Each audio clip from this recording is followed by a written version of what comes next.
Hi, and welcome to another edition of this video blog where we review books. Today's video is going to be the first part of 3 where we will review the Stephen King book Nightmares and Dreamscapes. Sorry about that. As you can tell, it is very thick, and let me tell you about this book. It is a book of short stories that, if you know anything about Stephen King, he writes very scary stories. So most of them are scary, but some of them are not. And then to give you a little background, I am a huge Stephen King fan, and I can't believe that I haven't done one of his books yet, but this is the first one that I've done, so hopefully more will follow. So let's get started on the first book. I did this kind of concurrently along with reading this book that I showed you and listening to an audiobook, which was kind of cool because it was done by a number of different people since it was a book of short stories. So most of them were celebrities, including the author himself, which was kind of cool. So let's start with the first one. The first book is called Suffer the Little Children, and it was read by Whoopi Goldberg, and it was a book about a teacher who thought that her class was different and her class was a little scary. And this started with one of her students had kind of showed some interesting behavior in front of her, and then she asked him about it later, and he said, "Would you like me to change for you?" And he said, "Lots of kids now can do it," and he kind of showed her a little bit of what he did, and he kind of changed into kind of an alien-like form, which caused her to go crazy and hurt the children in a way I won't say. But I found it very good, so I recommend that one. The second book that I read was Crouch End. It was read by Tim Curry, and if you are aware that a couple years ago they did a series on the Nightmares and Dreamscapes on the cable news or the cable network TNT. This book was part of that, and when I read that, I hadn't read when I seen this series, I didn't read the book yet, so it was very confusing for me. It's about a couple who are vacationing in England, and they're going to see a friend, and this friend lives in this place called Crouch End, and nobody wants to go there. Nobody wants to be part of this Crouch End, and soon they find out why. It is very different.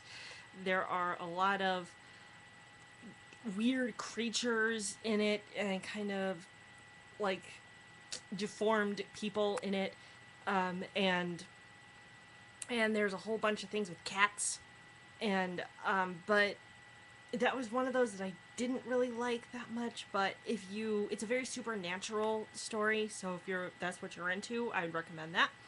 So, the third book is called Rainy Season, and it's read by Yardley Smith, and you might not know the name, but she's the voice of Lisa Simpson on The Simpsons, which I found hysterical, because this book is about a couple who spend Maine in a summer home, and the people in this town that they are in say, "You have to go home because it is the rainy season, and nobody survives, visitors never survive the rainy season." And they're like, "This is stupid, we're staying."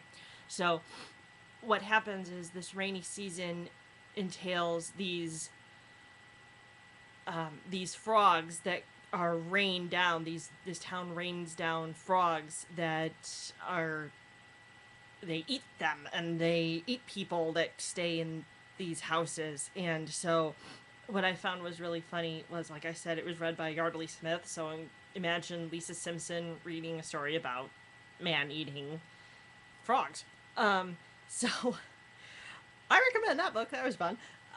So the fourth book that I read was called Dolans Cadillac, and it was read by Rob Lowe. And in the beginning of the story, in the book, they quote the story by Edgar Allan Poe called The Cask of the Amontillado. And if you read that one, this one is sort of similar. It's more of a revenge story, or this Dolans Cadillac is more of a revenge story. It is about a guy who gets revenge on this really big money maker, kind of a Don, I guess, if you will, who this guy who gets revenge on, his name is Robinson. His wife kind of witnessed this gang related thing, and the Don, this guy named Dolan, killed her, or arranged her to be killed, and so this now guy Robinson is taking revenge for his wife's death. And he does it with burying him alive in his Cadillac, because his Cadillac for Dolan is this very precious thing. And again, like I said, it's kind of like the cask of the Amontillado, where the guy buries the guy in his wine cellar. So that's kind of where the two are similar. Sorry, if you don't mind, I wrote notes. So, the fifth book is called The House on Maple Street, and this is actually read by Tabitha King, Stephen King's wife, who I'd never heard her voice before, so that was kind of cool. This is about a group of kids who move into this new house on Maple Street, and they realize that their house is becoming metalized because they see a crack in their third floor house, and they look into it and they see metal. And they live with their mom and stepdad, and their stepdad is very mean to them. And so throughout all of the time, this house keeps getting metalized, and throughout going around the house, they see this kind of a space shuttle launcher time thing, because it keeps the time going, where this is going to something is going to happen in like 72 hours, and it goes like 72 hours, 71 hours, 70 hours, and so they realize something is going to happen in this time. So they manage to, or they try to get themselves out but keep the stepdad in, because again, he's a really horrible guy. So it ends kind of funny, it's kind of cute. So that's sort of scary, not scary, but I liked it.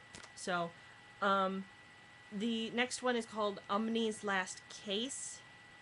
I didn't write who it was written by. I apologize for that.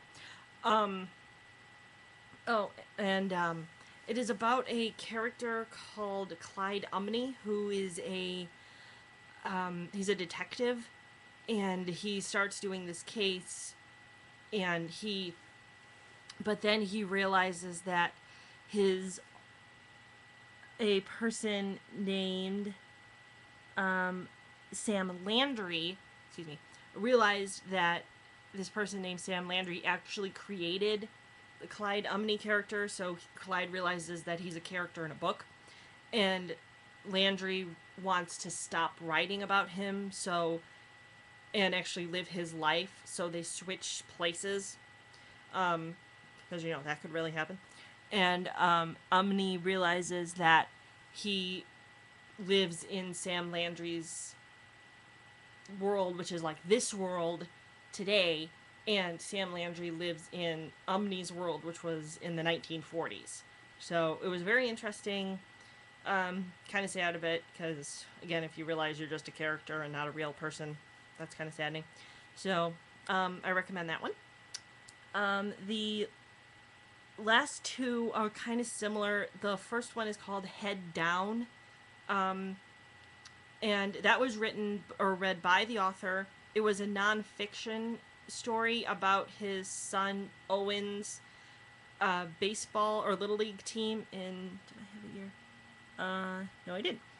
It was like 89, I think. 1989 little league team in Bangor, Maine.